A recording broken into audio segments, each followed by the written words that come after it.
Hello students, आज हम gravitation में एकदम इंटरेस्टिंग पॉइंट आज देखने वाले हैं, that is weightlessness in the space. Space में हमें जो वेट हमारा महसूस नहीं होता है वो क्यों नहीं होता है। तो बच्चों, आपकी बुक में सबसे पहले एक क्वेश्चन दिया है, देखो यहाँ पे space travellers and spacecraft appears to be floating और व्हाई।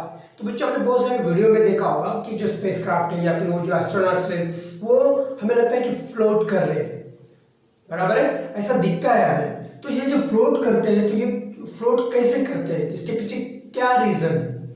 तो बच्चों, इसके लिए क्या है कि कुछ जो बेसिक कंसेप्ट है हमारे वो क्लियर होने चाहिए। जैसे कि देखो, समझो ये अर्थ है, बराबर है, और अर्थ से अगर हम ऊपर गए कुछ हाइट पे, तो जैसे जैसे हाइट इंक्रीज होगी बच्चों, वैसे वैसे ये जी का वैल्यू डिक्रीज होता है, बराबर। ये हमने पढ़ा है, ग्रेविटेशनल एक्सेलरेशन डिक्रीज होता है जैसे जैसे हम अर्थ से ऊपर जाओगे, हाइट इंक्रीज होगी तो ग्रेविटेशनल ये एक्सेलरेशन कम हो जाएगा। अनदर थिंग हमने देखा है कि जो ग्रेविटेशनल फोर्स रहता है it is inversely proportional to the D square, मतलब डिस्टेंस अगर इंक्रीज होगा तो ये फोर्स भी डिक्रीज हो जाएगा। और हम समझते हैं कि ये जो स्पेस क्राफ्ट या स्पेस ट्रैवलर है ये फ्लोट करते हैं बिकॉज वहां पे ग्रेविटी जीरो होती है, ऐसा हम समझते हैं। स्पेस में ग्रेविटी जीरो होती है, लेकिन बच्चों ये ग्रेविटी जीरो कब होती है? बच्चों, ये भी हमने सीखा है, ग्रेविटी जीरो तब होती है बच्चों अगर ये हाइट अगर इन्फिनिटी रही तो, मतलब ये डिस्टेंस जो है इन्फिनिटी रही तो वहां पे जो ग्रेविटी रहेगी, मतलब ग्रेविटेशनल एक्सेलरेशन रहेगा वो 0 मीटर पर सेकंड रहेगा। लेकिन अगर इन्फिनिटी से हाइट अगर कम होती है तो वहां जी की वैल्यू 0 नहीं होती है। तो कितनी होती है? तो बच्चों 0.000 समथिंग हो सकती है। लेकिन हम तो बात तो स्पेस ट्रैवलर और स्पेस क्राफ्ट की कर रहे हैं। तो बच्चों, ये जो स्पेस ट्रैवलर और स्पेस क्राफ्ट जो है ये सिर्फ 400 किलोमीटर पे ही है, सिर्फ 400 किलोमीटर। तो बच्चों, और एक कंसेप्ट यहाँ पे याद रखना कि जो हाइट है कोई भी ऑब्जेक्ट की, अगर वो लेस देन रेडियस रहती है अर्थ के रेडियस से कम, समझिए ये अर्थ की रेडियस है और अर्थ की रेडियस कितनी है बच्चों आपको पता है, दैट इज 6400 किलोमीटर। तो ये 400 किलोमीटर तो बहुत कम हो गया, बराबर है कि नहीं? तो ऐसे कंडीशन में ये जी की वैल्यू, मतलब ग्रेविटेशनल एक्सेलरेशन हम कांस्टेंट मानते हैं। क्या मानते हैं? कांस्टेंट मानते हैं, क्योंकि वहां पे ज्यादा बदलाव जी की वैल्यू में नहीं आता है इतने डिस्टेंस पे। नियर अबाउट 11% वो कम हो जाता है, 11%, सिर्फ 11% कम होता है, तो इससे ज्यादा इफेक्ट नहीं होता है।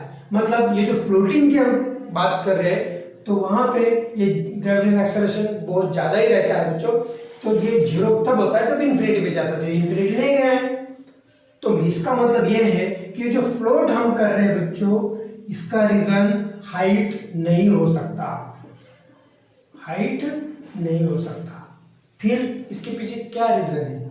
ये जो फ्लोट करते हुए हमें दिखते हैं ये चीजें, तो ऐसा क्यों होता है? तो बच्चों, इसके पीछे का रीजन है फ्री फॉल।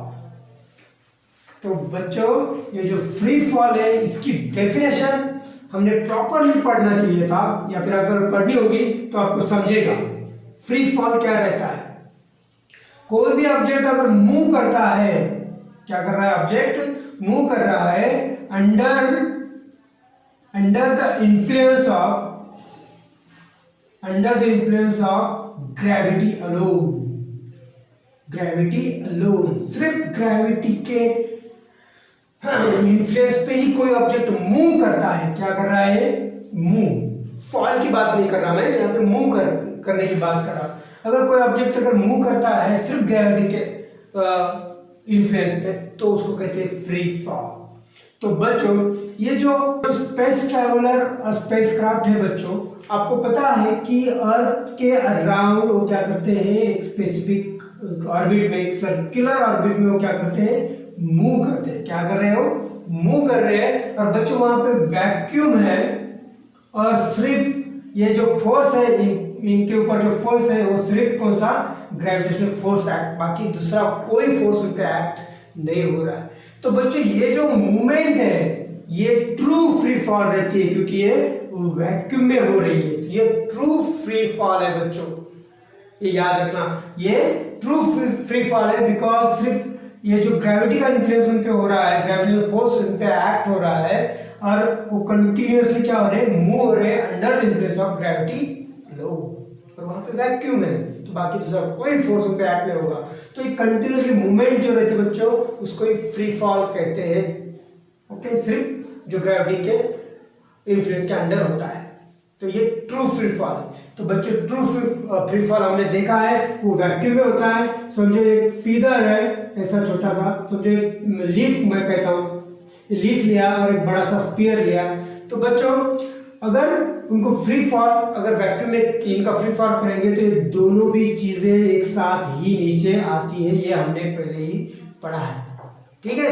तो इनकी जो प्रॉपर्टीज है, इसका वेट कितना है, इसका मास कितना है, इसका मास कितना है, ये उस पर डिपेंड नहीं करता है क्योंकि दोनों पे भी ग्रेविटेशनल फोर्स जो रहता है, ग्रेविटेशनल एक्सेलरेशन सेम रहता है, इसलिए दोनों भी चीजें वैक्यूम में सेम टाइम पे नीचे आएगी। मतलब समझ में आ रहा है, मतलब ये जो यहाँ पर जो स्पेसक्राफ्ट है या फिर यहाँ पे जो एस्ट्रोनॉट है या फिर उनके साथ कोई चीजें है, तो इन सभी चीजों पे जो फोर्स है सेम एक्ट है। समझो ये एस्ट्रोनॉट ने एक पैर हाथ से छोड़ दिया तो बच्चों स्टेशनरी रहेगा, क्यों? क्योंकि सभी पे फ्री फॉल में, फ्री फॉल में सभी चीजें एक साथ ही नीचे आती है।